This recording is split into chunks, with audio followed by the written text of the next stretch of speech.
Q3 earnings has just kicked off. Let's see what it can tell us about the economy on the weekly update. Okay, friends, let's talk earnings season. Here's what you need to know.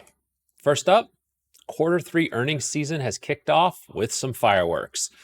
Now, if you'll remember, previously on the channel, we have said earnings season is one of my favorite times because this is where the stock market sort of can contact with what's going on in the economy. And we've already seen some pretty interesting indications out of this earnings season, and it's only just begun. But I think what this will do is this gives us a really good mile marker or a signpost for what the economy looked like immediately prior to the Federal Reserve lowering interest rates. And so let's see what it says. First up, we've got some good earnings news that primarily comes on the banking and financial side. I've got Morgan Stanley here. They popped 7% after beating estimates, but there's been a lot of love for financials. And pretty much the reason why this is happening is that, if you remember in the news, we've been talking about Warren Buffett has been selling Bank of America, that their profits are going to be down, all this sort of stuff.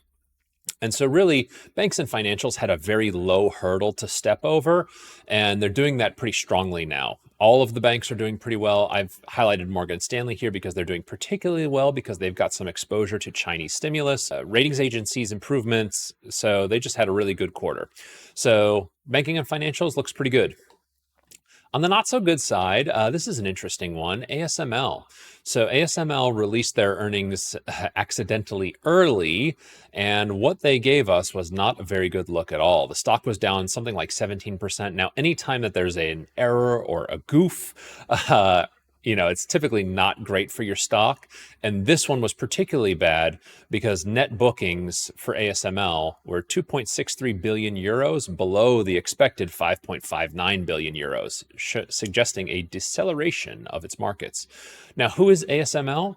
They are pretty much a lithography monopoly on the chip supplying side. So this is sort of like the AI bubble. This is sort of like building foundries, the whole chips industry basically comes to ASML to make their chips. They would sell to someone like a Taiwan Semi, they would sell to someone like a Global Foundries, they would sell to someone like a Samsung, but they certainly have Chinese operations. And so what we're seeing here is, one, they reported that their sales pretty much missed earnings, were pretty bad. I think that's primarily some sanction sort of things going on there. But two, the chip space and semiconductors have been priced to perfection. So expectations for them were extremely high. So the bar was high and they absolutely went under it. You throw in an error there as well, releasing it early, and you end up with a 17% slide. Really bad. Something that I'm going to be looking for in the chip space is to see, is some of the air coming out of the balloon on the AI side of things? I don't think so. I think ASML is primarily, idiosyncratic, but we'll see. And then finally, one last one. A little dour, but better than feared, J.B. Hunt. So who is J.B. Hunt? Well, they're trucking and logistics. And if you'll remember last time we talked about the transports are really sort of, the lifeblood of the economy.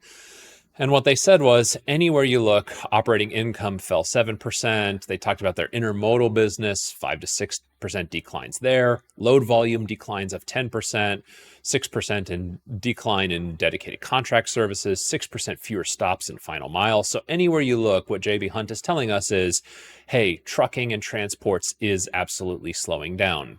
Now, if you look at all these earnings, none of this seems pretty good, right? Like the chips thing is sort of like a debacle. We'll see if it's only ASML. The transports is sort of like the circulatory system for the economy.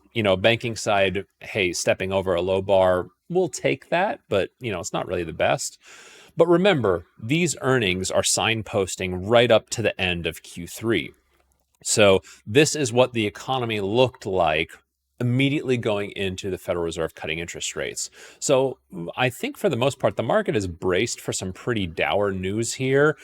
And then what we'll be looking forward to is sort of like a pivot. Hey, interest rates are going to come down in the future, so maybe that's going to pick up demand in all these different areas. So what does it all mean? Q3 earnings season begins. Well, earnings season has started off with some fireworks. Banking and finance has been a bright spot. Chips and transports have been a soft spot. And I think what all of this does is this highlights the impact of expectations on earnings. So I think one of the things we're going to be looking forward to as we get through earnings season, Where are those expectations? Do we have a low hurdle to step over? Are we priced for perfection? But even if these earnings are starting off a little bit dour and maybe not the best news, that's okay because we already knew that the situation was going to be pretty tough. This was that economic storm that we have been talking about, and we know that the Federal Reserve is now applying medicine, so we would expect these things to alleviate in the future. So there you go. That's earnings season, at least a first look. I'll see you this weekend for the markets review. Take care. Okay, friends, that was the video. Hope you liked it.